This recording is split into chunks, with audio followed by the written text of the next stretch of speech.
सारी दुनिया new year का जश्न मना रही है, लेकिन मैंने डिसाइड किया कि कुछ तूफानी करते हैं। इसीलिए सुबह 8 बजे उठ के गया हूँ एक पिक्चर देखने थिएटर में, जो कि आज ही के दिन रिलीज हुई है, Kraven the hunter. Sony picture के पास स्पाइडरमैन के राइट्स हैं। वो अपना एक यूनिवर्स बना चुके हैं जिसमें मैडम वेब, मॉर्बियस, वेनम और अब क्रेवन द हंटर। ये मूवी 13 दिसंबर को वर्ल्ड वाइड रिलीज हो चुकी है। इंडिया में भी होने वाली थी, लेकिन पुष्पा के कारण इसको डिले कर दिया। किसी एक बिग ब्रेन जेंटलमैन ने सोचा कि आगे ढकल देते हैं, शायद लोग आ जाएंगे देखने के लिए। और नया रिलीज करने का डेट क्या चूज किया, 1 जनवरी, ताकि जितने थोड़े लोग आए उनकी पूरे ईयर की।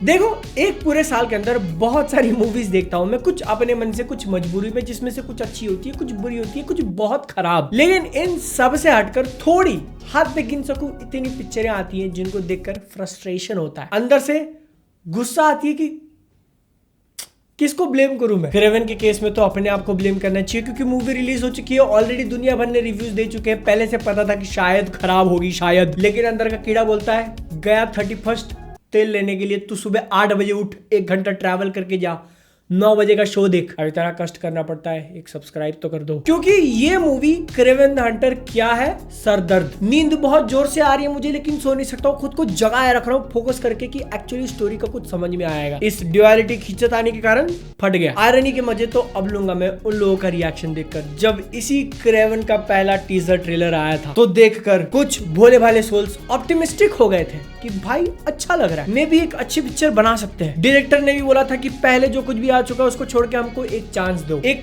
मौका तो देके देखो। लोगों ने उम्मीदें क्यों लगाई हुई थी, क्योंकि ये एक 18+ मूवी होने वाली थी। A रेटेड, खून खराबा दिखाया जाएगा तुमको। एक्चुअली इंसानों के शरीर फटते हुए, खून निकलते हुए थोड़ा बहुत दिखा दिया है, एक 2% में बोलूंगा 2। लेकिन इस 18+ मूवी की स्टोरी इतनी बेसिक एस है कि 5+ ईयर ओल्ड भी बोलेगा कि इससे अच्छा मैं लिख लूं। At this point I even don't know कि कौन है जो ऐसे स्क्रिप्ट्स अप्रूव कर रहा है। 1 बार हो गया, 2 बार हो गया, 3 बार हो गया, 4, भाई हर बार। ऐसा नहीं है कि टैलेंटेड लोगों की कमी है। मूवी देखने के बाद जो फील आता है ना कि अगर किसी ने अच्छी स्टोरी लिख कर दे भी दी तो वो लोग इसको इतना डम डाउन करते हैं कि अगर कोई 4 साल का लौंडा देखने आ रहा है तो उसको भी समझ में आए, इससे अच्छा कार्टून ही बना दो। लेकिन नहीं, they chose to make us the adult cartoon. कैसे? कहानी का सारा अंश समझो तुम। क्रेवन द हंटर मूवी के अंदर हम लोग एक फैमिली को फॉलो करते हैं। बाप जो कि गुंडा है, ऑर्गेनाइज क्राइम चलाता है, वो अपने 2 बेटों को पाल रहा है, जिसमें से एक बड़ा होकर क्रेवन द हंटर बनेगा। शेर का शिकार करने जाते हैं, लेकिन वही शेर घूम के बड़े बेटे पे हमला कर देता है, ऑलमोस्ट मरने वाला है। रैंडम सी लड़की आती है, पोशन पिलाती है। क्रेवन द हंटर पावर्स, कौन सा पोशन है, कहाँ का है, उसके अंदर क्या मिला हुआ है, नहीं, फैमिली सीक्रेट। और ये जो रैंडम महिला है ना, उसका कैरेक्टर पूरी पिक्चर में सिर्फ यही है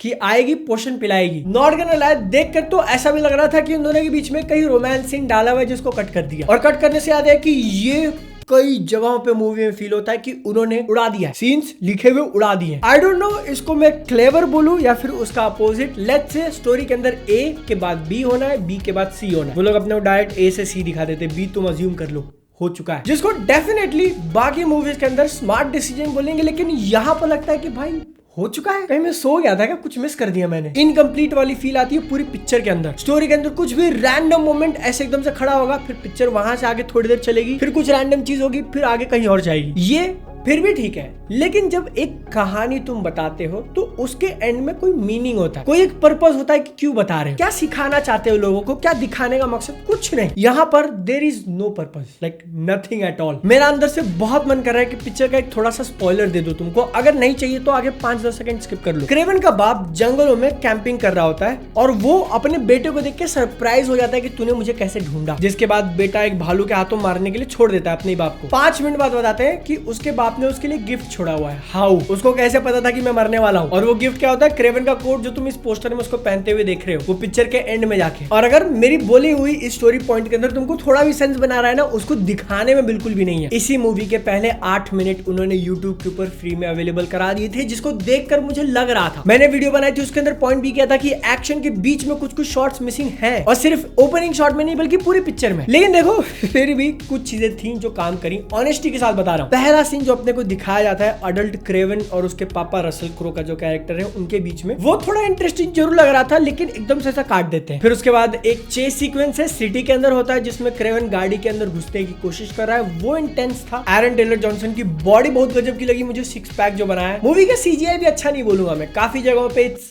1820। हाँ, एक सीक्वेंस और है थोड़ी देर के लिए जब वो एकदम स्नीक इन करके किसी कैसल या घर में घुसता है, लोगों के पीछे पीछे छुपते छुपाते, बस खत्म हो गया। वेल एक्चुअली अगर तुम सोचने जाओगे तो इस मूवी का एक बहुत ही बेहतरीन यूज केस है। ओटीटी पे जब आएगी तो व्हाइट नॉइज की तरह तुम इसको पीछे चला सकते हो, अपना काम करते रहो, बीच में अगर ध्यान जाएगा तो देख लेना कि स्टोरी में क्या चल रहा है, क्योंकि जैसे रैंडमली तुम देखोगे वैसे रैंडमली पिक्चर चलेगी। दिक्कत ये है ना कि सुपर हीरो मूवी होने के बाद भी ये पिक्चर काफी ग्राउंडेड रखने की कोशिश करती है, लेकिन इतनी सारी चीजों का एक्सप्लेनेशन दिया ही नहीं। क्रेवन को अपने बाप से दूर भाग के जाना है, नहीं रहना उसकी शैडो में, सालों से छुप के कहां रह रहा है वो, अपने माँ के प्रॉपर्टी में जहां वो और उसका भाई बचपन में रहते थे। और जब वो अकेला जंगलों में रह रहा है तो उसके पास इतना पैसा, इतना एडवांस्ड इक्विपमेंट, एक लिटिल कार्गो प्लेन का कॉन्टैक्ट आया कैसे कि जब चाहिए जहां चाहिए वहां ड्रॉप कर दो। सुपर पावर्स के नाम पे एक इंटरेस्टिंग कैरेक्टर दिखाया था जो काउंटडाउन करता था हर बार 1, 2, 3 और गायब होकर लोगों को मार देता था। मैं ऐसे होके देख रहा हूँ कि क्रेवन इसको कैसे हराएगा,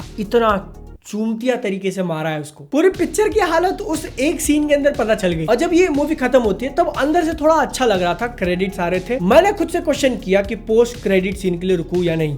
मैं उठ के चला आया, क्योंकि अगर मुझे देखना ही है तो यूट्यूब के ऊपर तो अवेलेबल हो ही जाएगा। पिक्चर ऑलमोस्ट 1 महीना पहले रिलीज हो चुकी है। और दूसरा, रिपोर्ट्स न्यूज आ रहे थे कि सोनी अब खुद इन चीजों को पॉज लगा रहा है, आगे मूव फॉरवर्ड नहीं कर रहा। तो इन अ सेंस इस मूवी के एग्जिस्टेंस का कोई पर्पस नहीं है। आज इसको थिएटर में जाके देखने का कोई रीजन नहीं है सिवाय इसके कि तुमको भी अपना न्यू ईयर मेरी तरह खराब करना है। राइनो के लिए अगर तुम में से कुछ चुनिंदा लोग एक्साइटेड, नहीं भाई, एक एक्शन सीक्वेंस दिखाया उसका पूरे पिक्चर में, वो भी 4-5 मिनट का बस। पिक्चर अगर कुछ दिनों पहले रिलीज होती ना तो मेरी वर्स्ट मूवीज ऑफ 2024 की लिस्ट में फीचर करती इजीली। तो इसलिए अब तुम्हारी जिम्मेदारी है कि मैं 2025 की जब लिस्ट बनाऊंगा तो मुझे याद दिलाना कि भाई क्रेवन आई थी 1 जनवरी को, याद है ना तुझे? Okay, subscribe.